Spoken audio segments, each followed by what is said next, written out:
non, genre, c'est vous autres en même temps qui le font, fait que je suis comme, eh. Allô tout le monde, j'espère que vous passez du bon temps. Donc, je sais pas si vous avez vu ma dernière vidéo au sujet du végétalisme et du documentaire What the Health. Sinon, je vous suggère fortement d'aller voir ça avant d'écouter cette capsule-là. Mais aujourd'hui, c'est un petit peu en lien avec le documentaire. En fait, je vais vous donner 5 trucs pour reconnaître de la pseudoscience. C'est quoi la pseudoscience? C'est une science qui est fausse. Donc, c'est des choses qui sont pas vraiment vraies dans la réalité et souvent, c'est pour nous faire passer des messages qui sont souvent un peu douteux ou au final, c'est pour nous vendre des trucs, ou en tout cas, c'est vraiment pas cool. Donc, la première chose qui va vous indiquer que vous êtes peut-être en présence de pseudosciences, c'est quand tout est trop beau pour être vrai. C'est rare dans la vie que tout est parfait. En fait, on appelle ça une panacée. C'est un remède à tous les maux, et ça existe plus ou moins dans la réalité. Et dans le documentaire What the Health, on va dire que le végétalisme va régler toutes les situations de santé qui existent du monde, là. Ben, souvent, c'est pas le cas, là. Je veux dire, il y a quand même des cas particuliers. Il y a quand même plusieurs problématiques qui sont incurables, donc qui ne peuvent pas être réglées non plus, qui sont définitives. Donc, il faut prendre ça en compte, c'est important. Ensuite, on va dire que tout ce qui n'est pas végétalien, c'est comme automatiquement le démon. Il ne faut pas prendre ça, c'est dangereux, c'est risqué, tout ça. Mais il n'y a aucune question de nuance où c'est toujours tout ou rien dans ce documentaire-là. Et ça, dans la vie, c'est pas non plus quelque chose qu'on fait. En science, on est rarement assez certain des choses pour recommander des approches qui sont très, très drastiques. Aussi, généralement, les chercheurs ou les scientifiques sont assez ouverts à changer leur opinion en fonction des nouvelles données qui vont avoir été récoltées. Donc, généralement, on n'a pas des opinions qui sont fixes. On est ouvert à la critique et c'est normal aussi de faire progresser un raisonnement en fonction des nouvelles données qui sont récoltées. C'est ça la science, et dans ce documentaire-là, moi je pense qu'ils ont été assez fixes du début à la fin, il n'y avait aucune nuance, donc ça c'est quand même un point qui m'a plutôt dérangé. Le point numéro 2, c'est le fait d'utiliser des anecdotes ou des témoignages de personnes comme façon de prouver leur point.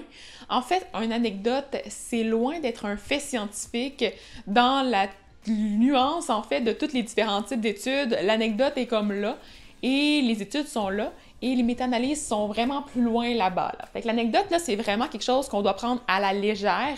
Oui, on l'écoute, oui, c'est intéressant, mais ça veut pas dire grand-chose sur qu'est-ce que nous, ça va nous apporter comme bénéfice à nous, dans notre corps, à nous autres, et sur les autres populations aussi autour de nous. Donc, à un moment, on voit le témoignage d'une femme qui va avoir été capable, grâce à la diète végétalienne, d'arrêter ses antidépresseurs en 2 semaines, sans sevrage. Et ça, c'est vraiment juste dangereux. Donc souvent, là, les gens vont regarder ça, vont faire comme « Wow, elle a arrêté tous ses médicaments et tout ça ». Mais c'est juste pas logique non plus, là. Tous les gens qui ont une formation médicale ont vu ça puis ils ont dû faire comme « Ben voyons donc, t'arrêtes pas, c'est du lorazépam qu'elle prend en plus. T'arrêtes pas ça, one shot deal, fini. » En tout cas, les gens qui ont regardé ça, j'espère qu'ils vont pas se dire « Ah, moi je suis végétalien, ah, moi ça va mieux, ah, moi je vais arrêter sans avoir consulté mon médecin. » Ça peut vraiment porter à la confusion, ce genre de témoignage-là, en plus de pas vraiment apporter de données supplémentaires à leur argumentaire.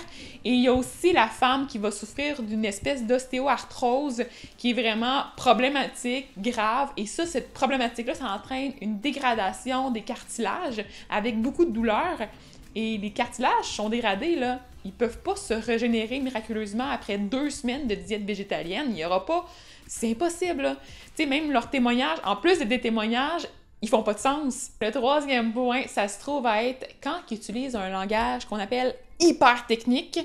Donc, vous comprenez comme pas grand-chose de ce qui se passe. Puis même moi, en tant que professionnelle de la santé, il y a plein de trucs que je me disais, ben voyons donc, genre, je sais même pas c'est quoi. Donc, quand c'est le cas, souvent, c'est parce qu'ils veulent nous confondre, nous mélanger, nous faire croire que tout ce qu'ils disent, c'est de la grosse science fondamentale, puis c'est super compliqué, puis que c'est super dangereux, puis qu'il y a plein de risques à manger de la viande, tout ça.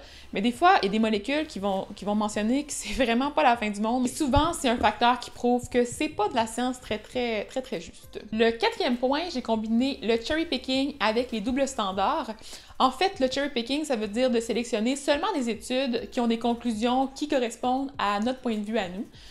Je pense que c'est ça qu'ils ont fait. Là. Ils ont absolument montré aucun autre type d'études, aucun autre résultat qui pourrait être mitigé ou peu importe. Ils ont seulement parlé d'études qui étaient 100% pro-vegan. Et ensuite, pour les doubles standards, ils vont par exemple dire des trucs négatifs au sujet des médecins tout au long du documentaire, mais il y a des invités qui sont des médecins, qui sont interviewés, et eux, c'est les dieux, parce que eux, ils sont végétaliens, puis qu'ils ont compris tout ça. mais ils vont pas faire de nuances ailleurs, là. Ça, c'est comme... Vous avez sûrement pu remarquer aussi que la majorité des professionnels qui ont été rencontrés sont végétaliens et qui étaient végétaliens depuis des années. Donc, ça aussi, ça biaise vraiment beaucoup les résultats. Ensuite, le 5e point, c'est que tout est une conspiration contre nous. Donc, on est les seuls à pas comprendre ce qui se passe, là, mais ça a l'air que tout le monde a des petits trucs entre eux autres, puis que dans le fond, ils nous mentent depuis le début, puis qu'il y a juste nous autres qui le savent pas. Donc, toutes les compagnies pharmaceutiques, les médecins, tout le monde, là, les associations, les organisations sont toutes contre nous autres. Puis nous autres, ben, on va être en mauvaise santé parce qu'on suit leurs conseils, parce que leur seul but dans la vie, c'est de nous rendre malades et d'avoir notre argent. Je pense que c'est un peu drastique comme façon de voir les choses, là. Je pense qu'il y a quand même des bonnes personnes dans la vie, puis ça, c'est comme important de se rappeler qu'il y a des scientifiques qui sont là pour nous aider.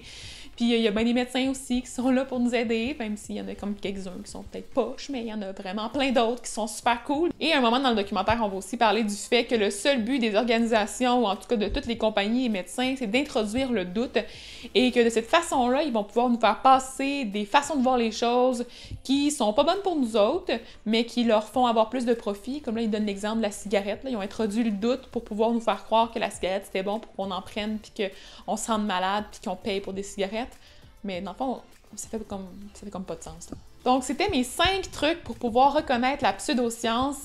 J'espère que ça va vous aider à mieux analyser les prochains documentaires que vous allez regarder. D'ailleurs, à ce sujet-là, j'aimerais ça si vous pouviez me dire dans les commentaires quel documentaire vous avez vu récemment, ou en tout cas, quel documentaire vous a vraiment marqué, sur lequel vous avez des questions, ou si vous aimeriez que je travaille dessus, que je fasse une capsule entière à ce sujet-là. Je vais lire vos commentaires avec attention. Et n'oubliez pas non plus de liker la vidéo si vous avez apprécié, de vous abonner à ma chaîne pour voir le reste de mon contenu qui s'en vient au sujet du végétalisme, de What the Health, d'autres mythes alimentaires en lien avec ça. J'ai des trucs d'Halloween qui s'en viennent.